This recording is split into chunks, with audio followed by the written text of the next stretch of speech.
इस फिल्म की शुरुआत होती है प्राचीन काल के रोम में। एक लुसियस नाम के आर्किटेक्ट नया आविष्कार करने में असफल हो रहा है और पैसे के लिए संघर्ष कर रहा है। जब भी वह नए आइडिया के साथ आता है, हर बार उसकी क्लाइंट्स उसके आइडियाज को तिरस्कृत कर देते हैं और बोलते हैं कि उसकी आइडियाज बहुत ही पुराने जमाने के हैं। एक दोपहर लुसियस का दोस्त उसे आराम करने के लिए एक सार्वजनिक स्नानागार में लाता है। लुसियस सोचता है कि यह आराम करने के लिए सबसे खराब जगह है, क्योंकि यह बहुत सारे शोर मचाते हुए नंगे लोगों से भरा हुआ है। इनसे छुटकारा पाने के लिए वह पानी के नीचे चला जाता है और वहाँ कुछ देर रुकता है। अचानक उसने देखा कि टब के दूसरी तरफ एक छोटा भंवर बन रहा है। वह इसे जांचने के लिए जाता है, लेकिन एक तेज धारा द्वारा खींच लिया जाता है। कुछ ही सेकंड में लुसियस एक सुरंग जैसी जगह पर पहुंच जाता है। सांस लेने के लिए संघर्ष करता है। वह सतह पर आने की पूरी कोशिश करता है और अंत में सफल होता है। लेकिन उसके आश्चर्य के लिए वह अब रोमन स्नानागार में नहीं है। वास्तव में वह एक आधुनिक जापानी स्नानागार आ पहुंचा है, जो कि बूढ़े आदमियों से भरा हुआ है। लुसियस को नंगा खड़ा हुआ देखकर वह लोग चौंक जाते हैं। आर्किटेक्ट किसी तरह से टाइम ट्रेवल करके आधुनिक जापान आ पहुंच गया है। लुसियस, जिसने कभी किसी चीनी जापानियों को नहीं देखा है, तो उसे लगता है कि यह लोग कोई सपाट चेहरे वाली जनजाति है। सदमे से उबरने के बाद लुसियस ने नोटिस किया कि उसने ऐसी आधुनिक और एडवांस्ड स्नानघर पहले कभी नहीं देखा है। टोकरियां, नल और मालिश करने वाला उपकरण उसके होश को उड़ा देता है। वह पछताता है कि उसने ऐसे आविष्कारों के बारे में क्यों नहीं सोचा। वह गलती से महिलाओं के चेंजिंग रूम घुस जाता है और एक चिल्लाती हुई बूढ़ी औरत ने उसके सर पर एक भारी चीज फेंक देती है और लुसियस बेहोश हो जाता है।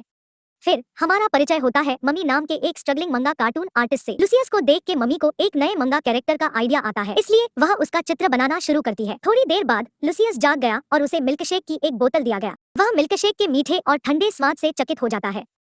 असलियत में उसको मिल्कशेक इतना अच्छा लगता है कि वह फिर से बेहोश हो जाता है। जब उसे होश आता है तो वह पुरुषों से घिरे प्राचीन रोम में वापस आ जाता है।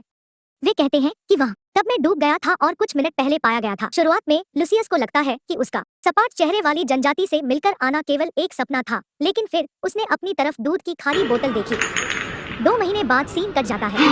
लुसियस ने अपना नया आइडिया स्नानागार के मालिक को बताया और उसे एक एडवांस्ड स्नानागार में परिवर्तन किया। लोग लुसियस की क्रिएटिविटी की तारीफ करते हैं और वह इससे बहुत पैसा कमाता है। वे स्नानागार के अनुभव को बढ़ाने के लिए अब टोकरियां, मसाज बूथ और यहाँ तक कि मिल्कशेक का भी उपयोग करते हैं। जब वह विश्राम कर रहे होते हैं तो एक बूढ़े आदमी कहता है कि काश ऐसा बात तब मेरे घर पर होता। जैसे ही लुसियस इसे संभव बनाने के तरीके के बारे में सोच रहा था, वह फिर से एक करंट द्वारा खींचा गया और 21वीं सदी में बाथटब में पहुंच जाता है। एक आदमी अंदर आता है और लुसियस से उसे नहाने में मदद करने के लिए कहता है। लुसियस भ्रमित है, लेकिन वह वैसे ही करता है जैसा कि बताया गया है और शॉवर हेड और शॉवर हैट जैसे कई और उपयोगी टूल्स के बारे में उसे पता लगता है। इत्तेफाक से यह घर मम्मी का है, जो लुसियस को फर्श पर पाती है। वह अपनी स्केचबुक लेने के लिए दौड़ती है, लेकिन उसके लौटने से पहले ही लुसियस गायब हो चुका रहता है। रोम में वापस लुसियस बूढ़े आदमी के लिए एक घर का बाथटब बनाता है और बहुत पैसा कमाता है। और वह अब अपने पत्नी को बहुत ही अच्छे तरीके से देखभाल कर सकता है, लेकिन वह संतुष्ट नहीं है। वह सख्त चाहती है एक बच्चा हो और शिकायत करती है कि लुसियस हमेशा काम में व्यस्त रहता है। उनके बीच में झगड़ा होता है और उसकी पत्नी लुसियस को कोसते हुए वहां से चली जाती है। कुछ दिनों बाद सम्राट हैडियंस एक दूत लुसियस के द्वारा संपर्क करते हैं। वह सम्राट क्रूर होने के लिए जाना जाता है, जैसा कि अफवाहें कहती हैं कि उन्होंने कैबिनेट सदस्यों को मार डाला जिन्होंने उनका विरोध किया। लुसियस की आविष्कारों की चर्चा सारे शहर में चल रही है। यह बात सम्राट तक भी पहुंच गई थी। लुसियस से मिलने पर वह बताता है कि वह कला का प्रशंसक है और लुसियस ने जो सार्वजनिक स्नानागार पर काम किया है वह कला का एक अद्भुत उदाहरण है। वह काम से प्रभावित सम्राट चाहता है कि वह अपने लिए एक पर्सनल स्नानागार बनाए।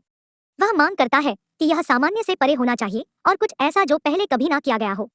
लुसियस चुनौती स्वीकार करता है और सम्राट को प्रभावित करने के लिए इसे अपना मिशन बनाता है। पूरी रात एक भव्य स्नानागार के लिए प्रेरणा के लिए वह शहर के चारों ओर देखता है, लेकिन उसे कुछ भी नहीं मिला। वह शर्मिंदा है कि उसकी सारे आइडिया ओरिजिनल नहीं है बल्कि चुराए गए हैं, जिसका श्रेय उसे नहीं मिलना चाहिए। अचानक वह खाई में गिर जाता है और गायब हो जाता है।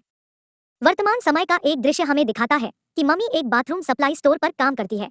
एक मंगा कलाकार के रूप में उनका करियर ठीक नहीं चल रहा है, इसलिए उन्होंने एक साइड जॉब की है, किंतु इसके बावजूद वह ड्यूटी सही तरीके से निभाने के लिए संघर्ष कर रही है। एक दोपहर वह गलती से पानी खुला छोड़ देती है और एक टब को उसके किनारे तक भर देती है। अचानक लुसियस टब में दिखाई देता है और जोर से सांस लेने लगता है। वह रुक जाता है जब उसे पता चलता है कि टब अपने आप बुदबुदा रहा है। दुकान का मैनेजर इस अजीब से आदमी के बारे में शिकायत करने के लिए जाता है। मामी और लुसियस को मिलजोल करने का थोड़ा समय मिल जाता है। लुसियस ने उसे उस जगह का दौरा करने के लिए कहा और उसे एक सिक्का दिया। हालांकि मम्मी को भाषा समझ नहीं आती, वह उसे चारों ओर दिखाती है। लुसियस टॉयलेट देखकर मंत्रमुग्ध हो जाता है और सोचता है कि टॉयलेट पेपर में सपाट चेहरे वाली जनजाति की सफलता के रहस्य लिखा गया है। लेकिन जो चीज उसे सबसे ज्यादा आकर्षित करती है वह है ऑटोमेटिक कमोड। जब वह उस पर बैठता है तो उसे लगता है कि वह जन्नत में पहुंच गया। उसने जो कुछ भी देखा उस आइडिया की नकल करते हुए वह रोम लौटने के बाद सम्राट के लिए अब तक के सबसे अच्छा स्नानागार बनाता है। एक टॉयलेट है जिसमें हमेशा पानी बहता है ताकि पिछवाड़ा साफ कर सके। एक बबल वाला टब जहां पर गुलामों से पाइप के अंदर फुके बबल बनाए जाते हैं। एक चमकता हुआ मछली घर और सुगंधित मोमबत्तियां। वह सम्राट की अपेक्षाओं से कहीं अधिक है और लुसियस को एक विशेष हार से सम्मानित किया जाता है। यह हार कुत्ते के पैरों और मानव जनांगों की मूर्ति से बना हुआ है। अपना यह अचीवमेंट पत्नी को दिखाने के लिए घर दौड़ता है, लेकिन उसे अपने सबसे अच्छे दोस्त से प्यार करते हुए पाता है। भविष्य में मामी साइड जॉब से निकाले जाने पर और कोई नया मंगा कैरेक्टर के बारे में ना सोच पाने के कारण वह अपने गांव लौटती है। वह एक लोकल स्नानागार में काम करना शुरू करती है और प्राचीन रोमन इतिहास का अध्ययन भी करना शुरू करती है। लुसियस से प्राप्त सिक्का और उसका गायब होना उसे आकर्षित किया है और वह जानना चाहती है कि क्या वह वास्तव में अतीत का व्यक्ति है। रोम में वापस लुसियस ने अपनी पत्नी के अपने सबसे अच्छे दोस्त के साथ भाग जाने के बाद जीने की इच्छा खो दिया है। एक दिन एक दूत उससे संपर्क करता है जो सम्राट के बारे में चिंतित है। यह पता चला है कि सम्राट ने हाल ही में अपने बेटे को खो दिया और सोचता है कि वह एक मगरमच्छ के रूप में पुनर्जन्म लिया है। वह चाहता है कि लुसियस ऐसी जगह डिजाइन करे जहां मगरमच्छ को रखा जा सके और उसकी सभी जरूरतें पूरी हो जाए। लुसियस को इससे अतिरिक्त सावधान रहना होगा क्योंकि अगर मगरमच्छ मर जाता है तो सारा दोष उसके सर पर पड़ेगा और उसे राष्ट्रीय अपराधी घोषित कर दिया जाएगा। उसके बाद लुसियस सम्राट के कहने पर वाटर फ्लो की जांच करने के लिए सम्राट के स्नानागार में जाता है, लेकिन जब वह टब में प्रवेश करता है तो उसे तीसरी बार भविष्य में खींचा जाता है। वह बाहर आता है और खुद को मगरमच्छों से घिरे पिंजरे में पाता है।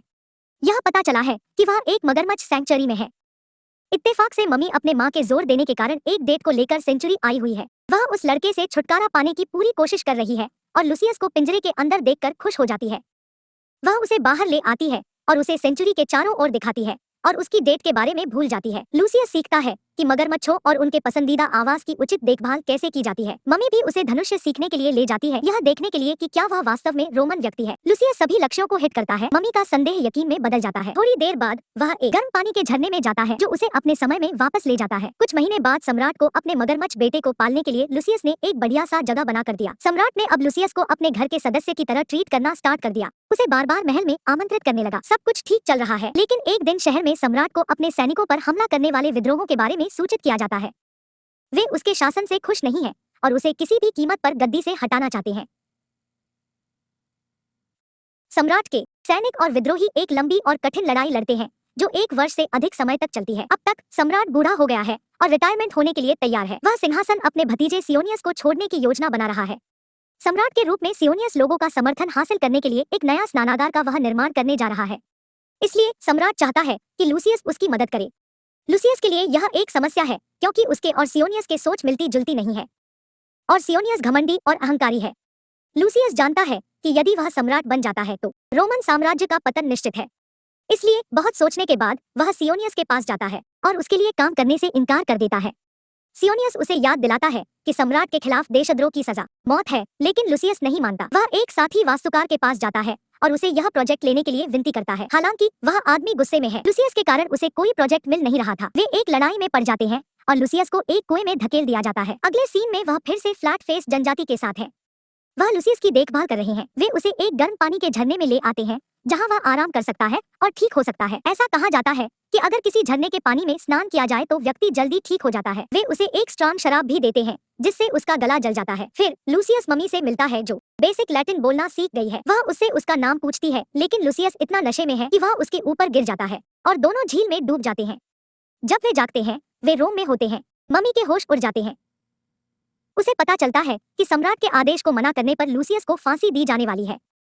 चिंतित वह उसे प्रोजेक्ट लेने के लिए मनाने की कोशिश करती है, लेकिन लुसियस मना कर देता है। लुसियस अपनी जान बचाने के लिए अपना सामान लेकर घर से निकल जाता है। इस बीच जापान में बूढ़े लोगों का समूह मम्मी की तलाश में है और वह सब झील में गिर जाते हैं। लुसियस की तरह वे भी एक भंवर में फंस जाते हैं और उन्हें अतीत में ले जाया जाता है।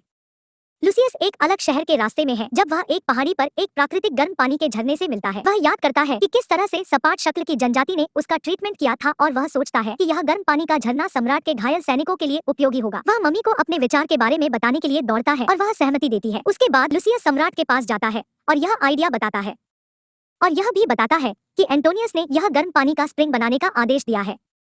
एंटोनियस सिंहासन का एक और संभावित उत्तराधिकारी है जो सियोनियस की तुलना में बहुत अधिक योग्य है। लूसियस चाहता है कि सम्राट की नजर में एंटोनियस बेहतर दिखाई दे। गर्म पानी का स्प्रिंग बनाने की अनुमति मिलने के बाद लूसियस, मम्मी और सपाट चेहरे वाली जनजाति काम पर लग जाती है। अगले कुछ घंटों में वे पहली झोपड़ी बनाते हैं। धीरे धीरे स्प्रिंग के आसपास कई घर बन जाते हैं और वे उसको सिपाहियों के विश्राम स्थल में बदल देते हैं। जनजाति घायलों की देखभाल करती है और उन्हें जल्दी ठीक होने में मदद करता है। ऐसा करने के लिए वे आधुनिक चिकित्सा के अपने ज्ञान का भी उपयोग करते हैं। कुछ महीने बाद सैनिकों ने विद्रोह के खिलाफ लड़ाई जीत ली। वे शराब पीकर और नाचकर जश्न मनाते हैं। लूसियस और मामी एकांत में बैठते हैं और काफी देर तक बातें करते हैं। वे एक दूसरे के साथ काम करने के दौरान उनमें एक दूसरे के प्रति भावनाएं विकसित हुई हैं। लूसियस कभी अपने जीवन में इतना खुश नहीं था। उसकी खुशी उड़ जाता है जब वह देखता है कि अचानक से सपाट शक्ल वाली जनजाति गायब हो जाती है। मम्मी भी उसकी आंखों के सामने गायब होने लगती है, लेकिन उसके ऐसा करने से पहले वह उससे कहता है कि रोम वापस आने के कई रास्ते हैं। अगले दृश्य में सम्राट एंटोनियस को अपना सलाहकार बनाते हैं। लूसियस को सारे नागरिकों के सामने बहादुरी का अवार्ड से सम्मानित किया जाता है। लोगों ने भी स्वीकार किया कि लूसियस के बिना वे कभी नहीं जीत पाते। इस बीच मम्मी ने भविष्य में एक नई जिंदगी शुरू की है। एक दिन वह शहर में घूम रही है जब वह लूसियस को तालाब से बाहर निकलते हुए देखती है। वे फिर से एक दूसरे से मिलते हैं। फिल्म यहाँ खत्म हो जाती है। ऐसे ही और वीडियो के लिए सब्सक्राइब करें, नोटिफिकेशन ऑन करें और चैनल को मदद करने के लिए लाइक करें। देखने के लिए धन्यवाद।